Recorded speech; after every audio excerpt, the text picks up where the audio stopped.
నా పేరు డి రమేష్, ఉద్యాన శాఖ అధికారి, దుబ్బాక అండ్ గజ్వేల్ కాన్స్టిట్యున్సీ. నిన్న ఈవినింగ్ రైతు కాల్ చేశారు. రైతు పేరు దయ్యాల లక్ష్మయ్య, జగదేపూర్ మండలం తీగల్ గ్రామంలో 2 ఎకరాల పుచ్చ తోట పెట్టడం జరిగింది. సో రైతు మాకు కాల్ చేసి, సార్ ఇట్లా ఫ్రూట్ డెవలప్మెంట్ కానీ అంటే పుచ్చలో ఉన్నటువంటి పల్ప్ అనేది వైట్ ఉంటుంది సార్, తోట మొత్తం కూడా.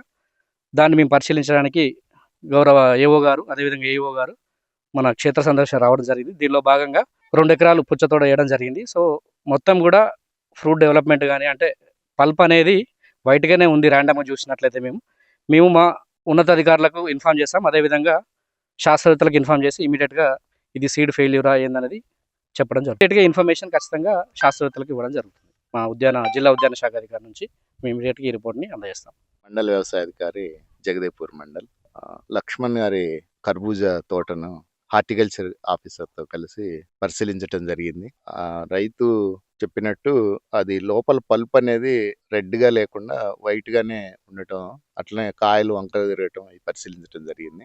తర్వాత మన హార్టికల్చర్ ఆఫీసర్ గారు తమ రిపోర్టు జిల్లా అధికారులు పంపించి సైంటిస్టులు వచ్చి పరిశీలించిన మీదట అది ఏది ప్రాబ్లం అనేది తర్వాత మళ్ళా ఫైనలైజ్ చేయడం జరుగుతుంది. నా పేరు బొబ్బురు శ్రీనివాసు.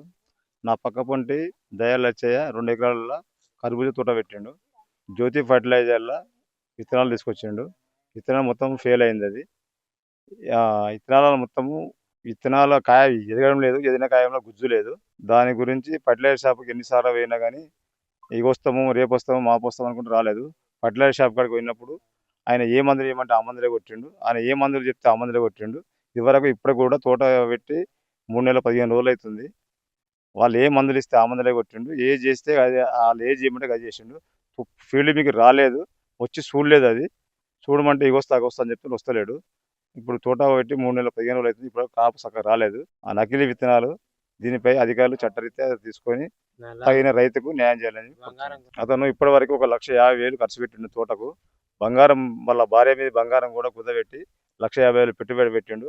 క్రాప్ రాక వాళ్ళు ఇయ్యాల మందు తాగే పరిస్థితి వచ్చింది. దీనిపై పై అధికారులు చట్టరీత్యా ఫర్టిలైజర్ షాప్ మీద తగిన చర్య తీసుకొని రైతుకు న్యాయం చేయాలని కోరుతున్నాం.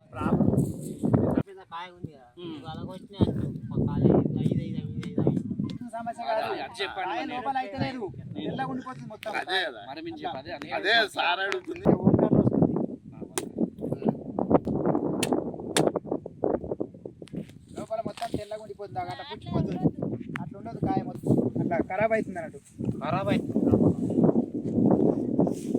మొత్తం తెల్లగా కర్రే కావాలి. డ్యామేజ్ కానీ అంటే ఇవి ఫోన్ చేస్తే లావట్టినప్పుడు ఏం చేస్తావు చేసుకోమని మరి మాట్లాడుతున్నాం. మందులు ఎక్కిలేదని కూడా ఎక్కించింది సార్. ఊకోలేదు. ఈ మందు పెడితే మంచిగా అవుతుంది, ఆ మందు వేస్తే మంచిగా అవుతుంది అని రోజు చేసేయాలి. ఇప్పుడు సార్ ఏమైతుందంటే ఒక 50 కాయలలో ఒక 5 కాయలు ఖరాబ్ అయినా ఏం కాదు, కాయలు మొత్తం అట్లా. ఇప్పుడు ఈ కొనకపేటలో వచ్చి మరిపోతురు. అది అట్లా పోయి తిరిగి చూస్తే రోజు వస్తుంది బేరకాయలు, రోజు వచ్చి రోజు మరిపోతురు. అది కొట్టి చూడు, మీరు ఇది బాగాలేదన్నారు, అది అదేలే మోస్ట్లీ ఇట్లే కనిపిస్తున్నాయి అన్ని. బాగుంది అంటున్నావు కదా, మంచిగుంది, అది బాగాలేదు అన్నగా. అది వాళ్ళ కూడా చూడు, ఇది కూడా అట్లే. కాయ చిన్నగా ఉన్నా సరే కానీ అయినాక దాని టైం ఏంటంటే కాయ చిన్నగా దానికి